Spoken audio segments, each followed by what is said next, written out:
On my Instagram, I try to reply as often as I can to questions about art and animation. I know a lot of you who watch my content are young aspiring artists, or you want to get into animation and you don't know where to start. And although my Instagram DMs are always open, there's only so many times I can answer the same question over and over again. And while this video isn't going to be a direct response to a specific question, I will be talking about my journey into digital art and how I became an animator. Hopefully this will provide somewhat of a blueprint to those of you that want to follow in the same footsteps. I should also mention this video is sponsored by Wacom. I'm going to talk about it more at the end of this video, but I'm really happy to have their endorsement, particularly on this video, because Wacom played a big role into my artistic journey, as you will soon find out. So where did it all start for me? Well, first let's set the scene a little bit. I grew up in post-communist Romania, sharing a small room with my brother who was 1 year older than me. I mean, he still is 1 year older, we just don't share a room anymore, thank God. But for a very long time we were both crammed into this very tiny space. We were raised by a single mother and our grandparents on her side, who also shared a room. My grandpa slept on the couch and my mom and my grandma slept on the floor. I'm telling you this because I know there's a lot of kids out there in similar situations who don't even dream of becoming a financially independent artist because they don't even know that's possible. So we were poor as heck. I didn't have any guidance. I didn't even know I wanted to become an animator. I was just doodling and drawing comics all day long because I was really shy. I was bullied in school. For me, drawing was not a hobby, it was an escape. We had this old computer that me and my brother would always fight over, and I remember one day as I was on the computer in 2006, I found out about this website called DeviantArt. It was a forum of artists of all ages and skill levels, where people shared their art but also tips and all kinds of useful information. It was here that I found out about digital art, and I fell in love with it. I was 14 and my new goal was to become a comic book digital artist. I found out about Photoshop and drawing tablets, and everyone was recommending and raving about Wacom. So as a broke 14-year-old, I started running errands for kids in my school. I'd go buy lunch for them and they gave me a cut of their money, and I saved up every penny until I had just enough to buy my first Wacom tablet. It was a used older model that I bought at half price. It was 200 Romanian lei, at that time around $60 US, and it could have easily been a scam, but it was the only way that I could afford a drawing tablet. I waited and counted the days for it to get in the mail,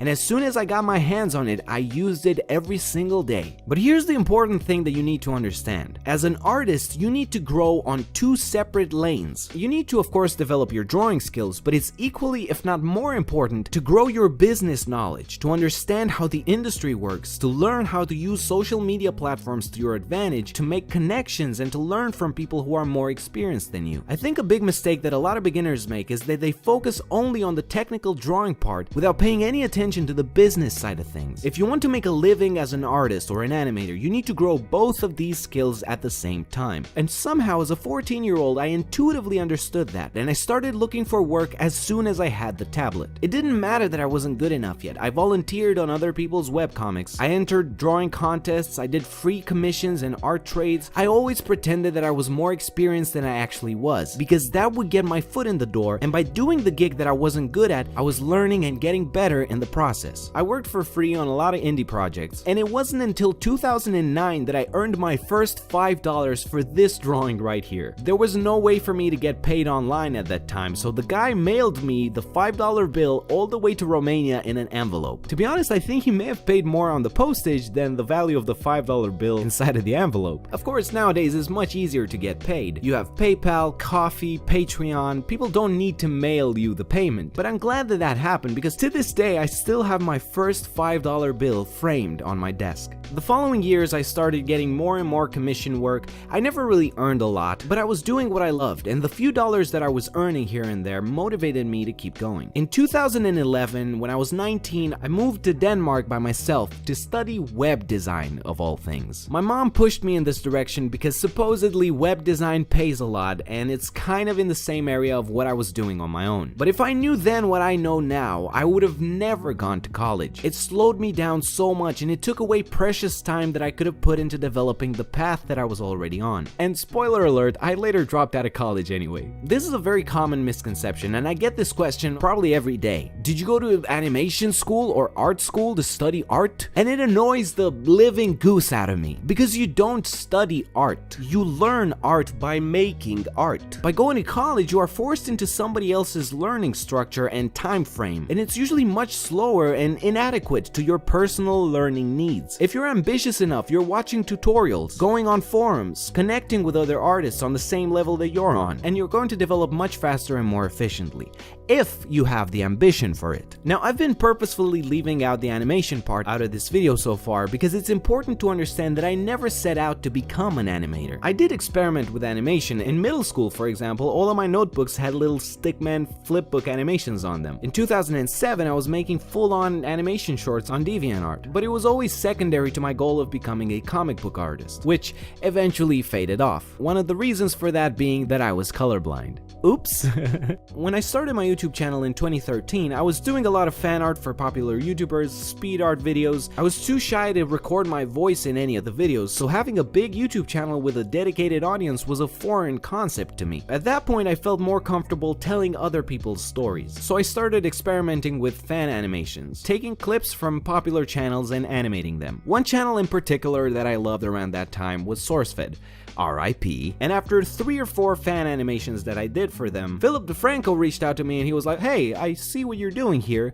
Would you like to make these weekly animations on the SourceFed channel?" And I was like, yeah. So he passed me over to the SourceFed producers, and for the following 2 years, I made over 200 animations for them, and I learned so much in the process. I developed my own style, my visual sense of humor. I learned what audiences want and how to play off of what they're giving me. I then worked for Smosh for about a year. I did some freelance animation for other companies here and there, but eventually I just got tired of animating other people's stories. I'm grateful for the opportunity to have worked with all of these people. They have indirectly taught me a lot of what I know today, but it wasn't creatively fulfilling for me to keep doing that in the long term. And the straw that broke the camel's back was the now infamous situation where I had to turn down working with Kylie Jenner. I wanted to tell my stories. I wanted to talk about my thoughts. So when the Kylie Jenner video started getting traction, it was sort of my Pokemon evolution, my Super Saiyan transformation. I dropped everything I was doing, I stopped working for other people, and I put all of my efforts into my own channel. And the rest, of course, is history.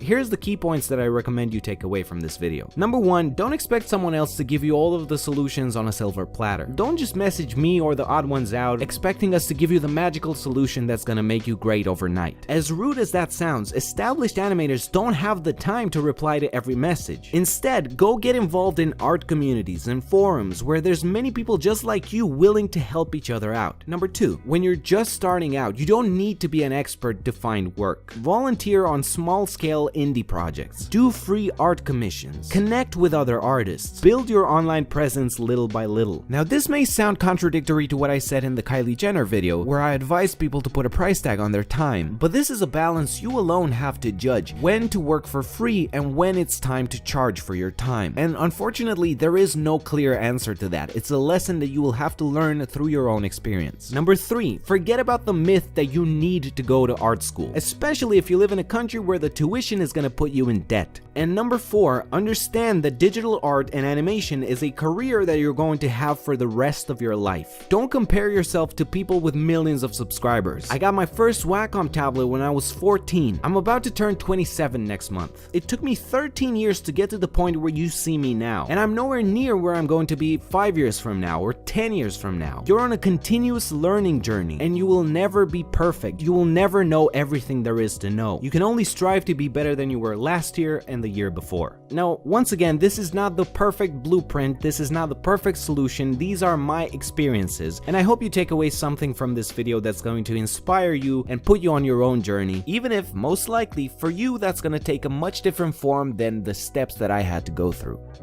Now, when Wacom reached out to sponsor this video, it was one of those full circle moments, because I've been using Wacom products since I was a kid, and they've always been the market leader when it comes to drawing tablets. They've just released the new Cintiq 16 model, and this is a great move by Wacom, because for a long time, their display tablets have been in the thousands of dollars price range. The new Cintiq 16 is only $649, which makes it affordable to intermediary artists who don't feel quite ready yet to invest twice or 3 times the amount on a full-spec Cintiq Pro display. display tablet. Now keep in mind, if you're just starting out and you don't want to invest in a display tablet, you can always get a drawing tablet without a screen. I would recommend something like a Wacom Intuos, which is I think around $70. But if you're looking for a display tablet and you're on a budget, I think the Cintiq 16 is a really good option. The screen size is 15.6 inches, full HD resolution with an anti-glare screen. It connects to your computer with a 3-in-1 cable, so it's not very messy if you want to move the tablet around. The pen doesn't need batteries, it draws power from the screen itself. It comes with tilt support. It feels very natural to hold in your hand because Wacom pens are designed ergonomically for long-term use, which is something I can't say for a lot of the other competitors. To read the full specs of the product, check the link in the description. If you're looking for a display tablet, you're definitely gonna want to check this out. Thank you for watching this. I'll see you again very soon.